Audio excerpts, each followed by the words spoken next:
तो साथियों, आप भी अपने बेबी एडेनियम को जल्दी से जल्दी बड़ा करना चाहते हैं या उसको बुशी करना चाहते हैं, काफ़ी घना हो जाए और जल्दी से इसका कोडेस मोटा हो जाए और इसमें जल्दी से जल्दी फ्लावरिंग शुरू हो जाए।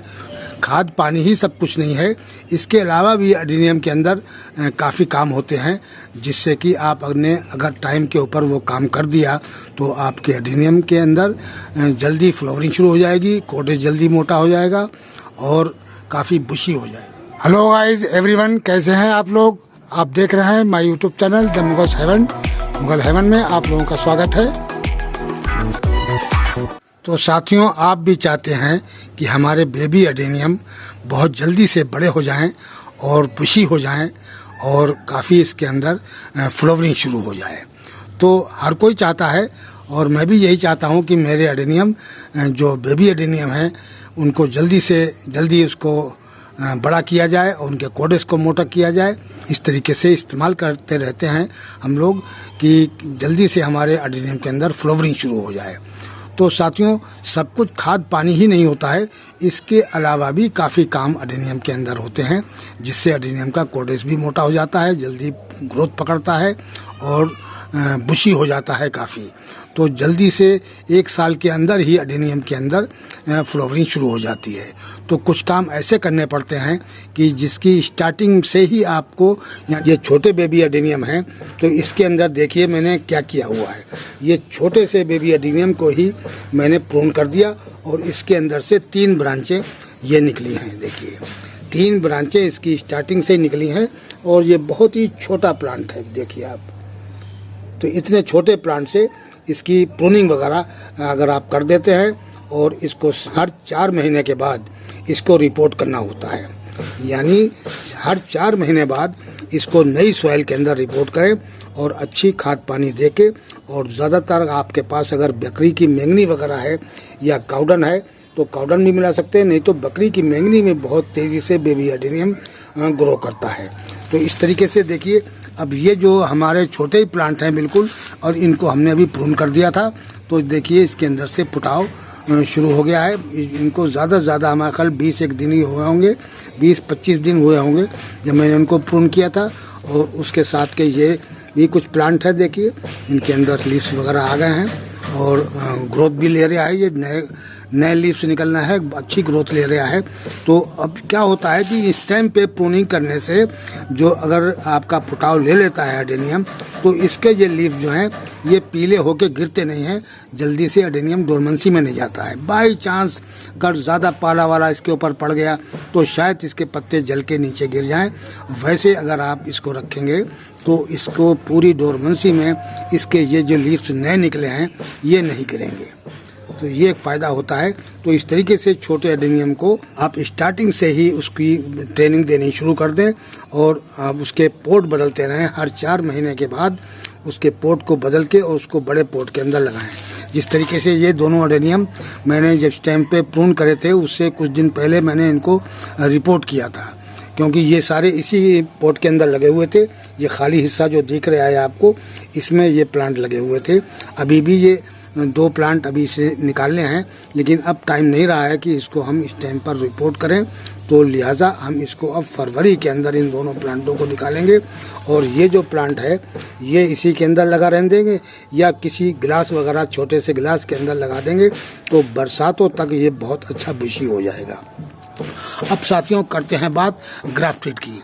ये हमारे 1-1.5 साल के एडेनियम हैं, यानी ये लगभग 1 साल के पूरे नहीं हुए थे और इन चारों एडेनियम के अंदर हमने ग्राफ्ट कर दिए थे। ये हमारे पिछली साल के एडेनियम हैं, तो इसको हमने इस टाइम पर फरवरी के अंदर इनकी ग्राफ्टिंग कर दी थी और ये बहुत अच्छी ग्रोथ ले रहे हैं।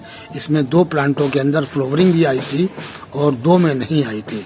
इस वाले में भी फ्लावरिंग आई थी। देखिए ये खाली जगह आपको फ्लावरिंग का दिख रही है, तो ये यहाँ से फ्लावर आके इसके गिर गए थे, तो इस तरीके से। और शायद इसके अंदर भी आई थी, ये इसके अंदर भी फ्लावरिंग आई थी। तो ये 2 प्लांट थे जिनके अंदर फ्लावरिंग आई थी और इन 2 प्लांटों में फ्लावरिंग नहीं आई थी। ये असल में फ्लावरिंग के टाइम पर हमने इनको प्रून कर दिया था। इसकी ये एक सिंगल ब्रांच थी, ये काफ़ी लेगी लंबी हो गई थी और बरसात का पीरियड था, तो मैंने इसको ऊपर से प्रून कर दिया। तो ये 2 ब्रांचें इसके अंदर से 3 निकली हैं। तो अब हम इसको इस टाइम पर फिर दोबारा प्रून कर देंगे। इन चारों प्लांटों को हम दोबारा से प्रून कर देंगे ताकि ये हमारे और घने हो जाएं। अगर हम इनको फरवरी में प्रून करेंगे तो इनकी फ्लावरिंग फिर लेट हो जाएगी, क्योंकि ये फ्लावरिंग वाले प्लांट हैं और जो 1 साल की ग्राफ्टिंग भी हो जाएगी। तो इस बेस पे ये अच्छे फूल चारों प्लांट देंगे। अभी तो सिर्फ 2 ही ने दिए हैं, फिर चारों प्लांट में बहुत अच्छी तरीके से फ्लावरिंग शुरू हो जाएगी, क्योंकि ये जो टाइम होता है एडेनियम की फ्लावरिंग का वो मार्च अप्रैल का होता है, या फिर आपका बरसात के बाद फ्लावरिंग का अच्छा टाइम होता है। तो बरसात के बाद की जो सिर्फ 2 प्लांटों ने फ्लावरिंग करी और 2 ने नहीं करी, तो अब हम इस टाइम पर इसको काट देंगे। एक साथ चारों काटेंगे तो एक साथ इसको फरवरी के अंदर इसके अंदर से वट्स आ जाएंगे। अगर इस टाइम पर इसमें फुटाव नहीं भी होगा तो इसका फुटाव जो टाइम लेता है, फुटाव लगभग अगर आपने प्रून करा है तो कम से कम 20-25 दिन ले लेगा एडेनियम फुटाव लेने में। तो वो पीरियड हमारा डोरमेंसी में निकल जाएगा, क्योंकि डोरमेंसी में इन ब्रांचों का कोई काम नहीं है। इनके लीव्स अगर गिर जाएंगे तो ये ब्रांचें फालतू की लगी रहेंगी। तो क्यों ना इस टाइम पर हम इसको प्रून कर दें। और फ़ायदा यह है सबसे बड़ा कि इसको जल्दी से जल्दी इसकी फरवरी मार्च के अंदर इसके अंदर फ्लावरिंग शुरू हो जाती है। ये सबसे बड़ा फ़ायदा एडेनियम का है कि अगर हम इस महीने के अंदर नवंबर में अगर हम प्रून करते हैं एडेनियम को, ना तो रिपोर्ट करने पड़ते हैं और ना ही हमें उसको प्रून करना पड़ता है। और फ़ौरन उसके अंदर से जैसे ही गर्मी तेज़ शुरू होगी फुटाव लेके एडेनियम फ़ौरन बड्स देना शुरू कर देगा। तो इस तरीके से एडेनियम के अंदर खाद पानी के अलावा भी काफ़ी काम होता है कि कितनी जल्दी से जल्दी हम इसके कोडेस को मोटा करें, इस प्लांट को बड़ा करें। अब ये देखिए, एक प्लांट था, इन्हीं प्लांटों के साथ का है, यानी ये जो प्लांट हैं इनके साथ का ये है ये प्लांट, और सबसे हैवी इसका कोडेस हो रहा है। देखिए कितना हैवी इसका कोडेस हो चुका है। तो इसकी क्या वजह है ये हम आगे बताएंगे कि जिसकी वजह से ये एक प्लांट का कोडेस बहुत ज़्यादा मोटा हुआ है और काफ़ी बुशी पूरा पेड़ बन चुका है ये, और इसके अंदर फ्लावरिंग भी आई थी, यानी ये पूरा एडेनियम तैयार हो चुका है। और इसी के साथ के ये प्लांट है तो इसके कोडेस अभी काफ़ी पतले हैं। देखिए ये काफ़ी पतले कोडेस हैं। इन्हीं में से ये हमने 4 को ग्राफ्ट कर दिया था और बाकी के हमने ट्री बनाने थे, और इसको बाय चांस किसी वजह से हमने प्रून करना पड़ गया था, तो इस वजह से इसको हमने प्रून कर दिया था, तो ये बुशी हो गया। अब ये इस गमले को उठाकर हमने इस गमले के ऊपर रख दिया इसको। हम आपको इसके बारे में स्पेशल किस्म का वीडियो बनाएंगे कि ये प्लांट इतनी जल्दी मोटा क्यों, इसकी जल्दी कोटिस मोटा हो गया और इतनी हैवी ब्रांचें इसके अंदर मोटी मोटी निकली हैं, और पूरा प्लांट पूरा एडेनियम तैयार हो गया है 1 साल के अंदर ही। तो साथियों अब शुरू करते हैं। ये हमारा टेबलेट ग्राफ्टेड है और बाकी के 3 जो हैं वो वी ग्राफ्ट है, और किसी प्लांट के अंदर 2-2 ब्रांचें भी हमने ग्राफ्ट करी थी। तो सबसे पहले हम अपनी छुरी को सैनिटाइज कर लेते हैं। हम ज़्यादातर लाइटर से ही कर लेते हैं, क्योंकि मैंने लाके इसीलिए रखा है। हाइड्रोजन पेरोक्साइड कभी मिलता है, कभी नहीं, कभी ख़त्म हो जाता है, और जब हाइड्रोजन पेरोक्साइड जब खुल जाता है तो वो बेकार सा हो जाता है, रखे रखे वो ख़राब हो जाता है। तो इस तरीके से सैनिटाइज कर लिया है मैंने। अब हम इनकी ब्रांचों को प्रून कर देंगे, और ज़्यादा हार्ड प्रूनिंग इनकी नहीं करेंगे। हम इनमें थोड़े से लीफ छोड़ देंगे इस तरीके से। ये बस इनके टीप ऊपर से हमने प्रून करने हैं, ये देखिए। और जो ज़्यादा लंबी हो रही हैं तो उनको थोड़ा हम आगे बढ़ा के प्रून करेंगे।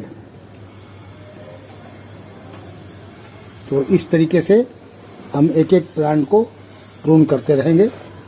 अब देखिए इसकी ब्रांच से ज़्यादा लंबी हो रही है, तो इसको हमने यहाँ से काटना है।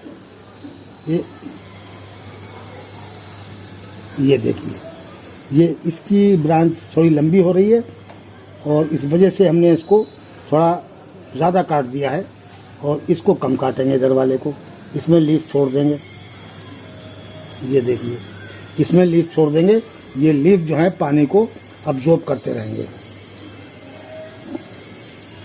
अब ये ब्रांच भी काफ़ी लंबी हो रही है, तो ऐसी जगह से जैसे दूर दूर लीव्स निकले हुए हैं, ये ऐसी जगह से नहीं प्रून करना चाहिए।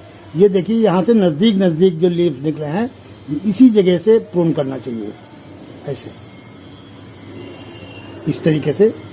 इसकी थोड़ी लंबी ब्रांच थी तो मैंने इसको काट दिया है और इसको भी प्रून कर देते हैं ऊपर से टीप से।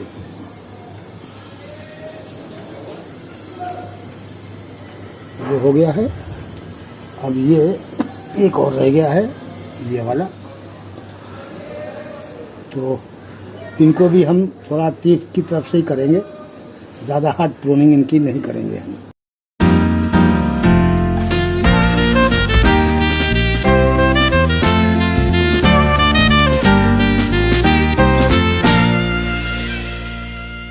ये देखिए, अब लाइटर लीजिए और ये मोमबत्ती को जलाकर और इनके ऊपर टपका देंगे कटे हुए हिस्से पर, तो ये कटा हुआ हिस्सा जो है बिल्कुल सील हो जाएगा। एक परसों भी वीडियो बनाया था मैंने प्रूनिंग के ऊपर, तो उस पर एक कमेंट आया कि इससे बेहतर तो ये है कि हम फेविकोल से लगा दें, जलाना कोई ज़रूरत नहीं है। तो साथियों, कोई ज़रूरी नहीं है जलाना, फेविकोल भी लगाया जाता है, उससे भी हो जाता है, सील हो जाता है।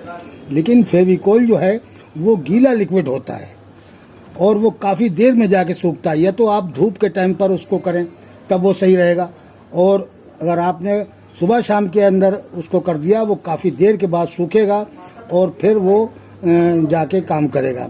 तो इतनी देर में फंगस भी लग सकती है प्लांट के अंदर। तो फेविकोल जो है वो ऐसे मौसम में नहीं लगाया जाता है, सर्दियों में ख़ास तौर से। आप गर्मियों वगैरह में फेविकोल को लगा सकते हैं, सर्दियों में ये बेहतरीन चीज़ है मोमबत्ती से इसको सील करना। और भी तरीके हैं बहुत से लगाने के, जैसे कि आपने फेविकोल से भी सील कर दें आप, या आपके पास नील पॉलिश, नाखूनों पे जो पॉलिश लगाई जाती है, तो उससे भी आप इसको कर सकते हैं।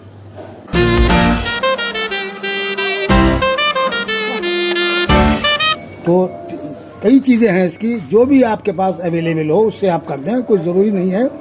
तो ये चीज़ कोई पूछने या कहने वाली बात नहीं होती, आपको खुद समझने चाहिए कि हम इसको ऐसी चीज़ से इसको सील करें कि जिसके अंदर कोई जरासीम वगैरह ना हो। यानी फेविकोल भी ऐसी चीज़ है कि वो उसको अगर लगा देंगे तो उससे भी सील हो जाएगा, लेकिन वो काफ़ी देर तक गीला रहता है और प्लस वो छूटेगा नहीं। वो यहाँ पर जब लग जाएगा तो छूटेगा नहीं, अगर वो ज़्यादा फैल गया तो वहाँ पर से ब्रांच नहीं निकलेंगी।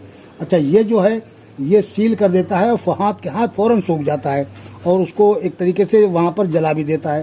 तो ये बहुत बेहतरीन रहता है कि हमें इसका रिज़ल्ट अच्छा मिला है। और हम फेविकोल से भी लगाया करते थे, तो फेविकोल का वो जो लिक्विड होता है वो चिपक के और वो छूटता नहीं जल्दी से, आसानी से, और ये ज़्यादा से ज़्यादा 15-20 दिन तक रहेगा। उसके बाद में ये अपने आप छूट के गिर जाएगा, फिर ब्रांच जो है वो अपने आप से सील हो चुकी होगी, कोई ज़रूरत ही नहीं पड़ेगी।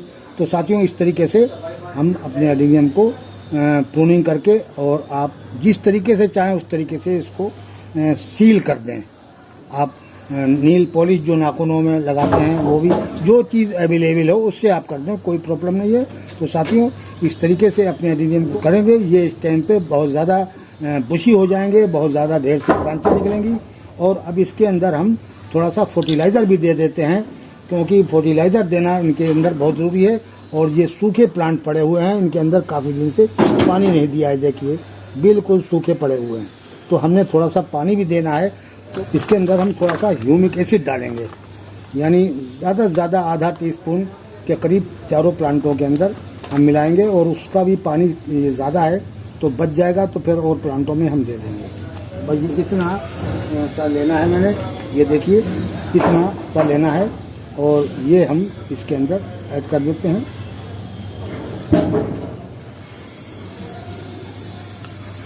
इस तरीके से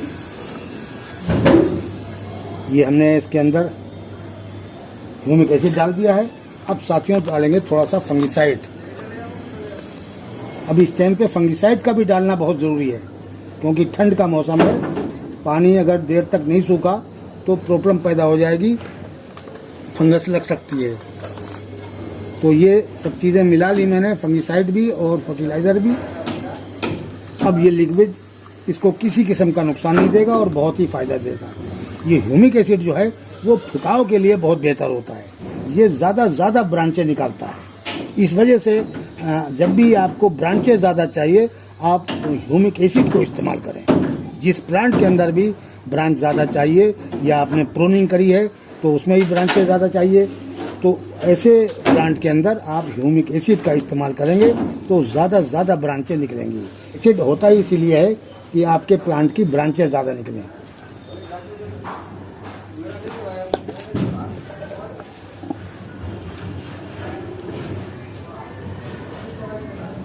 अभी हम दोपहर के टाइम पर इसमें डाल रहे हैं, ये लगभग 1 बज रहा है इस टाइम पर।